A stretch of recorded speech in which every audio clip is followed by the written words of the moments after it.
जय श्री महाकाल। महाकाल ज्योतिषम की तरफ से आज हम आपको विपरीत राजयोग के बारे में समझाते हैं। सबसे पहले एक सूत्र को समझ लेते हैं कि विपरीत राजयोग क्या होता है।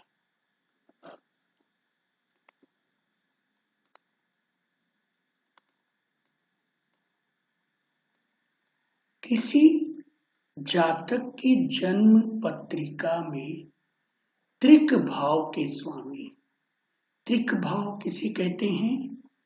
कुंडली के छठे भाव, आठवें भाव और 12वें भाव को त्रिक भाव कहा जाता है। अगर किसी जातक की जन्म पत्रिका में छठे भाव का स्वामी छठे भाव में बैठा है, छठे भाव का स्वामी 8वें भाव में बैठा है, या छठे भाव का स्वामी 12वें भाव में बैठा है, या 8वें भाव का स्वामी छठे भाव में बैठा है, या 8वें भाव का स्वामी 8वें में बैठा है और 8वें भाव का स्वामी 12वें में बैठा है, या 12वें भाव का स्वामी छठे भाव में बैठा है, या 12वें भाव का स्वामी 8वें भाव में बैठा है, या 12वें भाव का स्वामी 12वें भाव में बैठा है। अगर इस तरीके से किसी भी जातक के त्रिक भाव के स्वामी 6, 8, 12वें घर में बैठे हों तो ये विपरीत राजयोग का निर्माण कुंडली में कर देते। विपरीत राजयोग किसे कहते हैं? यहाँ 2 शब्द हैं, पहला विपरीत और फिर है राजयोग।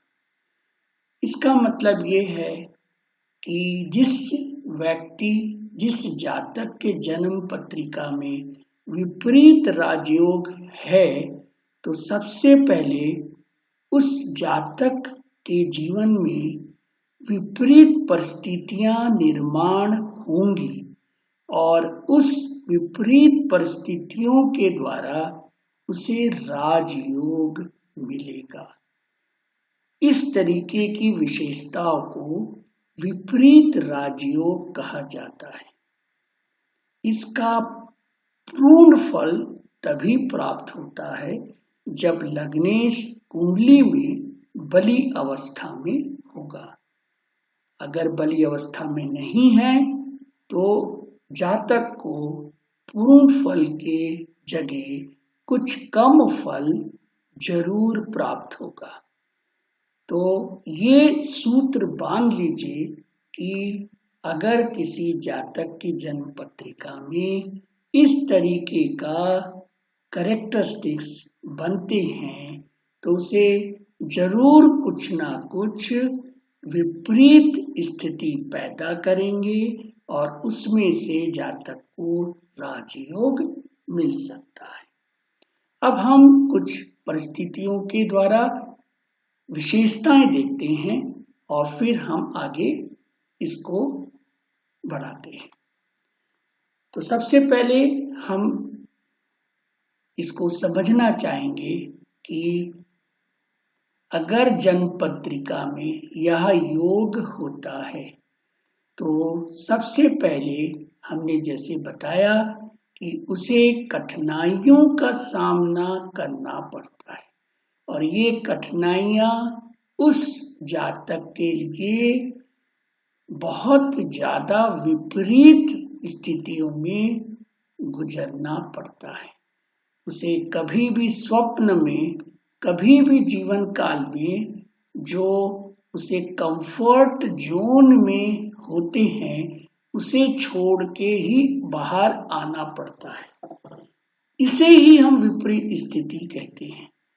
घर में बहुत अच्छा सा उसे कंफर्ट जोन था, लेकिन उस जोन को ऐसी स्थिति निर्मित होती है कि उसे एकदम से छोड़कर बाहर निकलना पड़ता है और जब वो बाहर निकल जाता है तब उसे इस परिस्थितियों की द्वारा बहुत नई चीज की भी जानकारी मिलती है।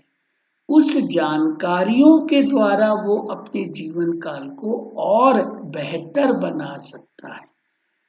तो विशेषताओं में हम इसको इस तरीके से और समझते हैं कि जब जातक सब कुछ नष्ट होने की कगार पे आता है, कुछ विपरीत स्थितियां बनती हैं, उस विपरीत स्थितियां में बहुत सारी चीजें नष्ट भी होने लगती हैं, और एक समय ऐसा भी आएगा कि जब पूरी स्थिति नष्ट हो जाती है और तब उसे कुछ आश्चर्यजनक तरीके से विभिन्न प्रकार के माध्यमों से, लोगों के सहयोग से वह जीवन में तरक्की करता है। इसे ही हम राजयोग बोलेंगे, और देखते देखते वह अपने क्षेत्र में उच्चतम शिखर तक पहुंच जाता है। हो सकता है कि विपरीत परिस्थितियों के पहले वो अच्छा था, लेकिन उससे भी आगे उसे जाना होता है, तब ये अपने कंफर्ट जोन को छोड़कर कठिनाइयों के सामना करते हुए वो अपनी परिस्थितियों को धीरे धीरे समय से काटता है। और जब पूरी तरीके से वो इस कठिनाइयों को समझ जाता है, उस समय हो सकता है कि वो बहुत कुछ नष्ट कर दिया होता है, लेकिन अंत में उसे बहुत अच्छी उच्चतम शिखर की चीजें मिलने लगती हैं। हम ऐसे जातक को बाजीगर भी कह सकते हैं। बाजीगर का मतलब यही होता है कि वो अपनी जीवन काल में कठिनाइयों का सामना करते हुए बाजी मार जाता है। ऐसे बहुत कम लोगों को ही अपॉर्चुनिटी मिलती है कि वो विषम परिस्थितियों में भी अपने काम को वो अंजाम देते हैं, और अंत में ईश्वर का आशीर्वाद लेते हुए उन्हें ऐसा कोई व्यक्ति भी मिलता है जो वो तरक्की की राह में ढकेल देता है। तो हर एक को कठिनाइयां भी नहीं मिलती हैं, और हर एक को उच्चतम शिखर भी नहीं मिलता है। ऐसे बहुत कम व्यक्ति होते हैं जिन्हें कठिनाइयां मिलती हैं और वो अपने जीवन काल में उच्चतम शिखर पर पहुंच जाते हैं। अब हम कुछ ऐसे विशिष्ट व्यक्तियों की बात करेंगे जिनमें इस तरीके की विशेष परिस्थितियां निर्मित हुई और उस निर्मित से उन्होंने अपने आप को तरक्की की राह में ढकेल दिया। अब आपके सामने ये कुछ विशिष्ट व्यक्ति हैं जिन्होंने अपनी डिफिकल्ट लाइफ को बहुत अच्छे से बाद में उच्च शिखर से नापा है। तो सबसे पहले अमिताभ बच्चन, उसके बाद देखिए रजनीकांत, फिर सचिन तेंदुलकर, ऐश्वर्या राय, लता मंगेशकर, राज कपूर, नरगिस, इन सब से आप पूरी तरीके से परिचित हैं। इनकी हिस्ट्री से भी आप परिचित होंगे। इन सबके जीवन काल में कुछ ऐसा परिस्थिति आई जो कि बहुत विपरीत परिस्थिति थी। उस विपरीत परिस्थिति को इन्होंने हंसते गाते निकाला और उसे उन्होंने अपनी लाइफ में बहुत उच्च शिखर में पहुंचकर दिखाया कि हम ऐसी परिस्थितियों से भी आगे बढ़ सकते हैं। इस तरीके की स्थितियों को विपरीत राजयोग कहते हैं। ये कोई राजघराने में पैदा नहीं हुए थे, लेकिन ऐसी विपरीत स्थितियों से निकलकर ये एक राजयोग के द्वारा अपने जीवन को एक राज के तरह जिए। अब हम विपरीत राजयोग कौन कौन से होते हैं उसको समझने की कोशिश करते हैं। तो विपरीत राजयोग 3 तरीके के होते हैं। सबसे पहले हर्ष विपरीत राजयोग, सरल विपरीत राजयोग और विमल विपरीत राजयोग। इन तीनों नाम से भी आप परिचित हैं। अब इन 3 विपरीत राजयोग को हम उसके कैरेक्टरिस्टिक्स से समझने की कोशिश करते हैं। देखिए, हर्ष विपरीत राजयोग। हर्ष विपरीत राजयोग जब बनेगा जब छठे भाव का स्वामी या तो छठे में बैठे या फिर 8वें भाव में बैठे या फिर 12वें भाव में बैठे। इस कुंडली को अगर हम समझ रहे हैं तो ये कर्क लग्न की कुंडली है, क्योंकि यहाँ 4 लिखा है। और ये कुंडली में लग्नेश बलवान है। कैसे पता चलेगा? क्योंकि लग्नेश कर्क राशि के चंद्रमा बनते हैं और ये पहले ही भाव में बैठे हैं। तो ये कुंडली के लग्नेश बहुत ही बली हैं और यहाँ पे विपरीत राजयोग बन रहा है। तो यहाँ पे हम समझेंगे 9 नंबर। 9 नंबर का मतलब हुआ धनु राशि। धनु राशि के स्वामी हुए गुरुदेव और गुरुदेव बैठे हैं छठे भाव में या फिर 8वें भाव में या फिर 12वें भाव में। तो ऐसे कुंडली के जातक की विशेषताएं क्या हैं? ये अपने शत्रुओं को पराजित कर सफलता हासिल कर सकते हैं। ऐसे जातक पुत्रवान होते हैं, ऐसे जातक धनवान होते हैं, ऐसे जातक के अंदर रोग प्रतिरोधक क्षमता भी अधिक होती है। एक बात और मैं आपको बता दूं, इस भाव में बहुत डिफिकल्टीज हैं। इस भाव में आपको ऋण, रोग, इस तरीके की चीजें मिलेंगी। लेकिन आपके पास विपरीत राजयोग है तो आप ऐसी स्थिति में भी अपने आप को गुणवान बना लेते हैं। ऐसे जातक को बैंक से या मित्रों से धन का सहयोग प्राप्त होता है। इन्हें आगे बढ़ना है और आगे बढ़ने के लिए इनके पास विल पावर है। विल पावर को ये समझते हुए अपने मित्रों से बैंक के द्वारा धन लेके आगे बढ़ते हैं।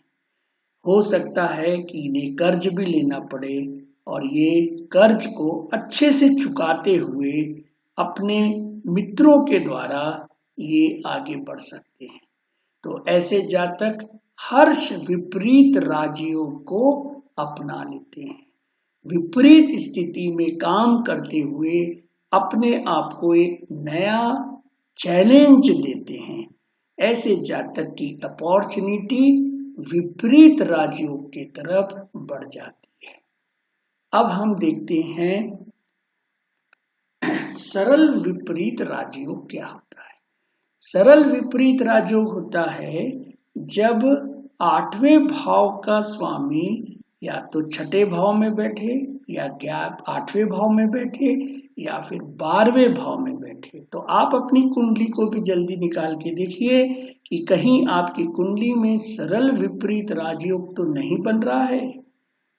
तो अगर इस तरीके की स्थिति बनती है तो आप भी कुछ सरल विपरीत राजयोग के द्वारा अपने आप को बहुत ऊंचाइयों तक ले जा सकते हैं।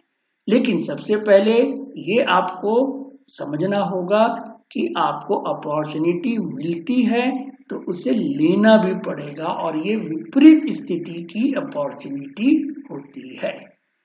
अब यहाँ पे सबसे पहले हम समझते हैं कि जब किसी जातक की कुंडली में अष्टम भाव का स्वामी देखिए 11 लिखा है। 11 का मतलब क्या होगा? कुंभ राशि, और कुंभ राशि के स्वामी होंगे शनि। तो अगर ये शनि छठे भाव में बैठे हैं, या फिर अपने ही भाव में बैठे हैं, या फिर 12वें भाव में बैठे हैं, तो यहाँ पे अष्टम भाव का स्वामी छठे भाव में या फिर अष्टम भाव में या फिर 12वें भाव में होता है, तो यह सरल विपरीत राजयोग का निर्माण कुंडली में कर देता है। इस विपरीत राजयोग का फल तभी प्राप्त होगा, कब? जब कुंडली में लग्नेश बली होंगे। तो इस कुंडली में लग्नेश बली हैं, अपनी राशि में बैठे हैं। लग्नेश कौन है? यहाँ पे चंद्रमा है।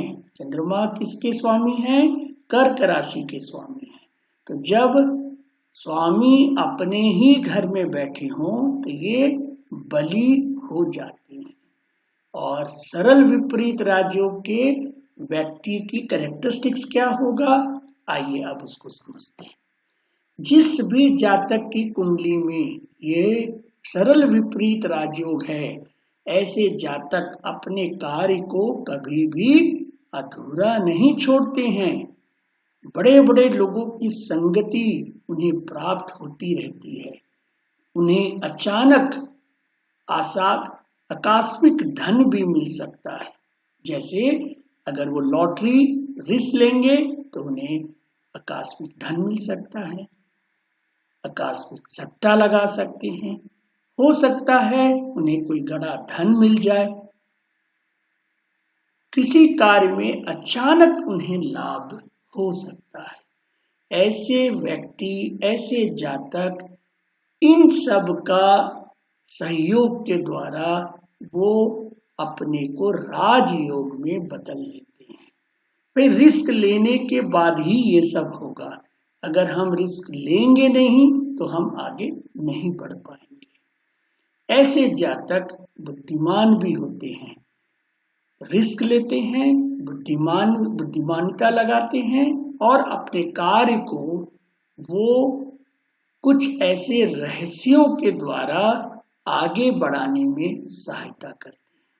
तो ऐसे जातक सरलता से विपरीत राजयोग को अपनाते हैं।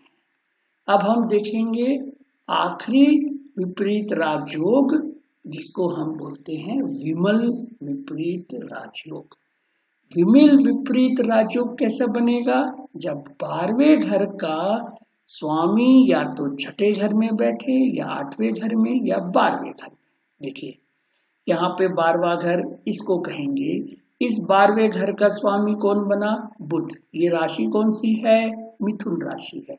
तो मिथुन राशि का स्वामी बुध बना। अगर ये अपने ही घर में बैठा है, ठीक है, ये अपने घर में बैठा है, ये घर कौन सा है? व्यय का घर है, ये एक्सपेंडिचर का घर है। अगर नॉर्मल देखें तो वो एक्सपेंडिचर करने वाला व्यक्ति बनेगा, लेकिन विपरीत राजयोग के कारण वो चीजें संभाल के काम करेगा।